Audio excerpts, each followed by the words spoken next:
Just మీకు 10th qualification ఉంటే చాలు జెప్టోలో పిక్కర్గా జాయిన్ అయ్యి మంత్లీ 20 నుండి 25,000 వరకు అయితే ఈజీగా ఎర్న్ చేసుకోవచ్చు. సో అదేలానో మీకు నేను ఈ వీడియోలో క్లియర్గా ఎక్స్ప్లెయిన్ చేస్తాను. సో వీడియోని అయితే స్కిప్ చేయకుండా చూడండి. Hi guys, welcome back to our channel. So guys, మీకు జస్ట్ 10th క్వాలిఫికేషన్ ఉంటే చాలు మీరైతే నెలకి 20 నుండి 25,000 వరకు అయితే సంపాదించుకోవచ్చు. సో గైస్, మీ జాబ్ రోల్ వచ్చేసి జెప్టో పిక్కర్గా. సో జెప్టో పిక్కర్గా మనకు జెప్టోలో అయితే చాలా వేకెన్సీస్ ఉన్నాయి. సో జెప్టో పిక్కర్గా అంటే మీరు చేయాల్సింది ఏంటంటే, మీరు అక్కడికి వెళ్ళిన తర్వాత వాళ్ళు మీకు ఐడి క్రియేట్ చేశాక మీకైతే ఒక డివైస్ ఇస్తారు. సో డివైస్ ఇచ్చిన తర్వాత మీరు స్టోర్కి వెళ్ళి ఏదైతే మీకు ఐడి క్రియేట్ అవుతుందో, సో ఐడి క్రియేట్ అయిన తర్వాతనే వాళ్ళు మీకు డివైస్ అయితే ఇస్తారు. సో డివైస్ ఇచ్చిన తర్వాత మీరు స్టోర్కి వెళ్ళి లాగిన్ అయితే అవ్వండి. లాగిన్ అయిన తర్వాత మీకైతే ఒక ఆర్డర్ అయితే అసైన్ అవుతుంది. సో మీరు గుర్తుంచుకోవాల్సింది ఏంటంటే, మీరు స్టోర్లో ఉన్నప్పుడు మాత్రమే లాగిన్ అవ్వండి. సో లాగిన్ అయిన తర్వాత మీకైతే ఆర్డర్ అయితే అసైన్ అవుతుంది కదా. సో ఆర్డర్ అసైన్ అయిన తర్వాత ఆ ఆర్డర్లో మీకైతే ఏవేవి ఐటమ్స్ అయితే పడ్డాయో ఐటమ్స్ అయితే మీకు ఆ డివైస్లో చూపిస్తుంది. సో చూపించిన తర్వాత మీరు ఆ ఐటమ్స్ అనేటివి ఎక్కడెక్కడ ఏ బిన్స్లో ఉన్నాయని చెప్పేసి కూడా మీకైతే ఆ డివైస్లో చూపిస్తుంది అనమాట. సో ఇక్కడ మీరు బిన్స్ అంటే ఏంటని చెప్పేసి భయపడాల్సిన అవసరం అయితే ఏం లేదు. సో ఎందుకంటే బిన్స్ అంటే లైక్ షెల్ఫ్స్ అనమాట. సో ఇక్కడ మీకు ఐటమ్స్ పడ్డాయి కదా. సో ఇప్పుడు అది ఫర్ ఎగ్జాంపుల్ ఎట్లా అంటే shelf bin number 1, bin number 2 అని చెప్పేసి అంటే ఇట్లా కాదు. సో అక్కడ వేరే నెంబర్స్ అయితే ఉంటాయి. సో మీకు ఆ బిన్లో ఉందని చెప్పేసి ఐటమ్ చూపిస్తుంది అనమాట. సో మీరైతే అక్కడికి వెళ్ళి ఐటమ్ పైన ఒక క్యూఆర్ కోడ్ అయితే ఉంటుంది. ఆ క్యూఆర్ కోడ్ను స్కాన్ చేయాలి. సో అట్లా మీకు పడిన ఆర్డర్లోని ప్రతి ఐటమ్ని కూడా అలా బిన్స్ దగ్గరికి వెళ్ళి మీరైతే ఆ బార్కోడ్ని స్కాన్ చేసుకొని ఒక పేపర్ బ్యాగ్ కానీ అసలు అయితే సో ఆ బ్యాగ్లో వేసుకొని వచ్చి అండ్ మీరు అవి తీసుకొచ్చి బయట డెలివరీ బాయ్స్ తీసుకునే బిన్స్ అవి సపరేట్ ఉంటాయి. సో మీరైతే ఆ బిన్స్ ఉంటాయి కదా, ఆ బిన్స్లో మీరు ఏ బిన్లో కూడా ఆర్డర్ ప్లేస్ చేయాలని చెప్పేసి మీకైతే అదే డివైస్లో చూపిస్తుంది. ఏది మీరు అయితే ఐటమ్స్ అన్ని పిక్ చేసిన తర్వాత సో మీరు అప్పుడు ఏవైతే మీరు పిక్ చేసిన ఐటమ్స్ ఉన్నాయో అవన్నీ తీసుకొచ్చి డెలివరీ బాయ్ తీసుకుపోయే బిన్లో అయితే మీరు ఆర్డర్ అయితే ప్లేస్ చేస్తారనమాట. సో ఇదే మీరు చేయాల్సిన పని. సో మీరు ఏంటంటే ఐటమ్స్ పిక్ చేసుకొని వచ్చి డెలివరీ బాయ్ తీసుకుపోయే బిన్ల దగ్గర ఆర్డర్ అయితే మీరు ప్లేస్ చేయాలి. ఇదే జెప్టో పిక్కర్ జాబ్. ఇప్పటికి కూడా మీలో ఎవరికైనా ఈ జెప్టో పిక్కర్ జాబ్ గురించి అర్థం కాకపోతే మీరు భయపడాల్సిన అవసరం అయితే ఏం లేదు. ఎందుకంటే మీరు జాయిన్ అయినప్పుడు మీకు ట్రైనింగ్ కూడా ఇస్తారనమాట. ఒక 1 డే మొత్తం మీకు క్లియర్గా అర్థమయ్యేటట్టు స్టోర్లోనే వాళ్ళైతే మీకు ట్రైనింగ్ ఇస్తారు. ఓకేనా. సో ఇది జెప్టో పిక్కర్ జాబ్లో రొటేషనల్ షిఫ్ట్స్ కూడా ఉంటాయి. సో ఇక్కడ షిఫ్ట్స్ ఏంటంటే రొటేషనల్గా ఎప్పుడు మారుతూ ఉంటాయి. డే, ఆఫ్టర్నూన్, నైట్ షిఫ్ట్స్ అనమాట. సో ఇక్కడ అమ్మాయిలకు మాత్రం ఓన్లీ డే షిఫ్ట్ మాత్రమే ఉంటుంది. అండ్ ఇంకో కొన్ని స్టోర్లలో ఏంటంటే ఆఫ్టర్నూన్ షిఫ్ట్స్ కూడా ఉంటాయి. బట్ నైట్ షిఫ్ట్ అయితే ఏముండదు. సో అమ్మాయిలు అయితే భయపడాల్సిన అవసరం కూడా ఏం లేదు. ఎందుకంటే మీకు జస్ట్ డే ఆర్ ఆఫ్టర్నూన్ షిఫ్ట్సే ఉంటాయి. నైట్ షిఫ్ట్ అయితే ఏముండవు. బట్ బాయ్స్కి మాత్రం day shift, night shift and afternoon షిఫ్ట్లు ఇలా 3 షిఫ్ట్లు అయితే రొటేషనల్ అవుతూ ఉంటాయి. సో ఇది జెప్టోలో షిఫ్ట్స్ గురించి అయితే. ఓకేనా. సో గైస్, జెప్టో పిక్కర్గా మనం డైలీ ఎన్ని అవర్స్ వర్క్ చేయాలి. సో గైస్, మనకు ఒక షిఫ్ట్ టైమింగ్స్ వచ్చేసి 9 అవర్స్ అయితే ఉంటుంది. ఈ ఏదైతే 9 అవర్స్ ఉందో ఈ 9 అవర్స్లోనే మనకైతే 1 గంట బ్రేక్ టైం అయితే ఉంటుంది. సో అంటే మనం వర్క్ చేయాల్సింది డైలీ ఒక షిఫ్ట్లో 8 అవర్స్ మాత్రమే. సో ఈ ఏదైతే వర్కింగ్ అవర్స్ ఉందో ఈ వర్కింగ్ అవర్స్ని బట్టి మీరైతే ఏదైతే షిఫ్ట్ టైమింగ్స్ ఉంటాయో వాటిని కూడా అంచనా వేసుకోవచ్చు. ఫర్ ఎగ్జాంపుల్ ఎట్లా అంటే, ఇప్పుడు మనం 9 o'clockకి ఒక షిఫ్ట్ టైమింగ్ అనేది స్టార్ట్ అయింది అనుకోండి.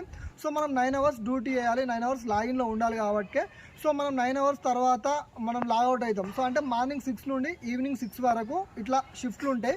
సో మావాడు ఏమంటుండంటే ఎగ్జాక్ట్గా మార్నింగ్ 9కి షిఫ్ట్ స్టార్ట్ కాదు. సో ఇది 4వ టేకు. మార్నింగ్ ఎగ్జాక్ట్గా ఎక్కడ ఏ స్టోర్లో కూడా 9కి షిఫ్ట్ స్టార్ట్ కాదని చెప్పేసి అంటుండు. నేను ఏమంటున్నా అంటే, ఫర్ ఎగ్జాంపుల్ చెప్తున్నాను, మీరు జాయిన్ అయ్యేటప్పుడు అడగండి షిఫ్ట్ టైమింగ్స్ ఏంటని. సో నేను అట్లా షిఫ్ట్ టైమింగ్స్ మాత్రమే ఎగ్జాంపుల్గా తీసుకొని చెప్తున్నా. మనం 9కి లాగిన్ అయితే ఈవినింగ్ 6కి లాగౌట్ అవుతాం అన్నమాట. సో ఇట్లా నేను ఎగ్జాంపుల్గా చెప్పిన షిఫ్ట్ టైమింగ్స్ అయితే 9 to 6 ఉండదని చెప్పేసి మావాడు అంటుండు. సో మీరు జాయిన్ అయ్యేటప్పుడు షిఫ్ట్ టైమింగ్స్ ఏంటని మీరైతే తెలుసుకొని జాయిన్ అవ్వండి. సో కానీ షిఫ్ట్ టైమింగ్స్ అయితే పక్కా 9 అవర్స్ ఉంటుంది. ఆ 9 అవర్స్లో 1 గంట మనకైతే బ్రేక్ టైం కూడా ఉంటుంది అనమాట. ఓకే, ఇది షిఫ్ట్ టైమింగ్స్ అనమాట. గైస్, ఈ జెప్టో పిక్కర్ జాబ్లో వర్కింగ్ డేస్ ఎన్ని?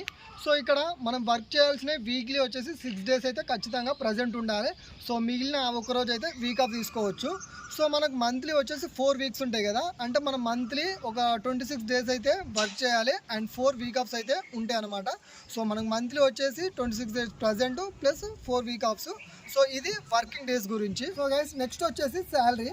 సో మనం నెలంతా పని చేసేదే శాలరీ కోసం కదా. సో ఈ శాలరీ వచ్చేసి మీకు 20,000 ప్లస్ పిఎఫ్ అండ్ ఈఎస్ఐ కూడా ఉంటుంది. సో అది నేను ఒక పోస్టర్ మీద చూసిన, సో నేను మీకు పోస్ట్ చేస్తాను చూడండి. బట్ నేను నార్మల్గా పిక్కర్ ఎవరైతే వేస్తారో సో వాళ్ళని అడిగినప్పుడు ఏంటంటే వాళ్ళు ఏం చెప్పారంటే ఇన్సెంటివ్స్ కూడా ఉంటాయంట. సో మీకు ఆ ఇన్సెంటివ్స్ ప్లస్ అడిషనల్గా ఉంటాయి కాబట్టి ఆ ఇన్సెంటివ్స్ ప్లస్ ఒక 20,000 ప్లస్ అటు ఇటు ఈఎస్ఐ పిఎఫ్ అవి కలుపుకున్నాను. సో మీరు అటు ఇటుగా 20 నుండి 25,000 వరకు అయితే ఈజీగా ఎర్న్ చేసుకోవచ్చు. సో ఈ జాబ్ చేసుకుంటూ, ఓకేనా. ఇది మీకు శాలరీ గురించి. Next location. సో ఇదే మనకు చాలా మెయిన్, ఎందుకంటే చాలామంది ఆ లొకేషన్ అనేది ఇంటికి దగ్గరలో ఉంటే బాగుండు అని అనుకుంటారు, ఎందుకంటే ట్రావెలింగ్ టైం అనేది చాలా వరకు అయితే సేవ్ అవుతుంది కాబట్టి. సో మీరు జాయిన్ అయ్యేటప్పుడు కూడా మీ ఇంటికి ఏదైతే నియర్ బై లొకేషన్ ఉంటుందో సో వాళ్ళని అడగండి, వాళ్ళు చెప్తారు. సో మీ లొకేషన్కి ఏదైతే నియర్ బై ఉంటుందో అక్కడ జాయిన్ అవ్వండి. లేదంటే మీకే ఏదైనా స్టోరు నియర్ బైలో ఉన్నట్టు మీకు తెలిసి ఉంటే సో మీరైనా సరే డైరెక్ట్ వెళ్ళి మీకు తెలిసిన స్టోర్లో నియర్ బై ఉంటే అక్కడైతే జాయిన్ అవ్వండి. ఎందుకంటే ట్రావెలింగ్ టైం అనేది ట్రాఫిక్లో చాలా ఇబ్బందిగా ఉంటుంది కాబట్టి సో మనకు దగ్గరలో ఉన్నది చూసుకోవడమే బెటరు. ఓకే గైస్, నెక్స్ట్ వచ్చేసి క్వాలిఫికేషన్ అయితే చూద్దాం. సో క్వాలిఫికేషన్ వచ్చేసి మీరు పెద్ద పెద్ద చదువులు చదవాల్సిన అవసరం లేదు, జస్ట్ 10th ఉంటే సరిపోతుంది. అండ్ మీ ఏజ్ వచ్చేసి 8 నుండి 30 ఇయర్స్ లోపే ఉండాలి. అండ్ ముఖ్యంగా ఫిజికల్లీ ఫిట్ అయి ఉండాలి, ఎందుకంటే మనం పికింగ్ చేసే టైంలో సో మనం తొందరగా పోవాల్సి ఉంటుంది ఒక్కొక్కసారి. సో అలాంటప్పుడు మన లెగ్స్ అనేవి మన ఫ్రాక్చర్ అయి ఉంటే సో మీరైతే ఈ జాబ్కు అనర్హులు అనమాట. సో మీరు ఫిజికల్లీ ఫిట్ అయితే అయి ఉండాలి. అండ్ ఈ సమాచారం మొత్తం నేను మా స్టోర్లో ఉన్న ఒక గోడ పైన ఒక పోస్టర్లో చూసిన, దాన్ని బట్టి నేనైతే మీకు సమాచారాన్ని ఇచ్చిన సో ఈ జాబ్ గురించి. సో అండ్ ఆ పోస్టర్ కూడా నేను మీకు స్క్రీన్ పైన వేస్తాను. సో అందులో హెచ్ఆర్ నెంబర్ కూడా ఉంటుంది, హెచ్ఆర్ వచ్చేసి కరుణాకర్. సో మీకు ఏమైనా డౌట్స్ ఉంటే తనకు కాల్ చేసి అడగండి. సో అడిగి ఇంకా మన హైదరాబాద్లో ఎక్కడెక్కడ స్టోర్లో వేకెన్సీ ఉన్నాయని చెప్పేసి కనుక్కొని మీ ఇంటికి మీ లొకేషన్కు మీరుండే ప్రాంతానికి దగ్గర ఉన్న లొకేషన్ ఏదైతే స్టోర్ ఉంటుందో సో అక్కడ నియర్ బై స్టోర్లోనే జాయిన్ అవ్వండి. ఓకే గైస్, చాలామంది చేసే మిస్టేక్ ఏంటంటే మనము ఆన్లైన్లో ఐడి క్రియేట్ చేసుకుంటారు. సో ఇప్పుడు ఇది నార్మల్గా డెలివరీ జాబ్ అయితే కాదు, మీరు ఆన్లైన్లో క్రియేట్ చేసుకొని డైరెక్ట్ స్టోర్ దగ్గరికి వెళ్ళి మనం లాగిన్ అయిపోయి డెలివరీ చేయడానికి. సో దీనికి లిమిటెడ్ స్టాఫ్ ఉంటారు. ఇప్పుడు మీరు ఒక స్టోర్ సెలెక్ట్ చేసుకుంటారు, మీరు ఆన్లైన్లో చూసి ఐడి క్రియేట్ చేసుకుంటా ఒక స్టోర్ సెలెక్ట్ చేసుకొని ఆ స్టోర్లో మీరు ఐడి క్రియేట్ అయిన తర్వాత మీరు స్లాట్లు బుక్ చేసుకొని సో మీరైతే స్టోర్కి వెళ్తారు. స్టోర్కి వెళ్ళిన తర్వాత అక్కడ స్టోర్ ఇన్ఛార్జ్ ఉంటారు కదా, సో తను ఏమంటాడు, అన్న నేను ఇట్లా ఆన్లైన్లో చూసి నేను ఐడి క్రియేట్ చేసుకున్నా, నేను ఇట్లా స్లాట్ బుక్ చేసుకున్నా, పార్ట్ టైం చేసుకుంటా, నేను పిక్కర్ అని చెప్పేసి మీరు స్టోర్కి వెళ్తారు. స్టోర్కి వెళ్ళినప్పుడు ఆయన ఆల్రెడీ పిక్కర్స్ ఉంటారు కదా, సో అప్పుడు ఏమంటారు, వేకెన్సీ లేదు మీరు తర్వాత రాపోరు అని చెప్పేసి అంటారు. సో ఇట్లా మ్యాక్సిమం ఏంటంటే మీరు అట్లా అట్లా కాకుండా మీరు డైరెక్ట్కి వెళ్ళి మీరు అక్కడ ఎవరైతే స్టోర్ ఇన్ఛార్జ్ ఉంటారో వాళ్ళని అడగండి వేకెన్సీస్ ఉన్నాయని చెప్పేసి.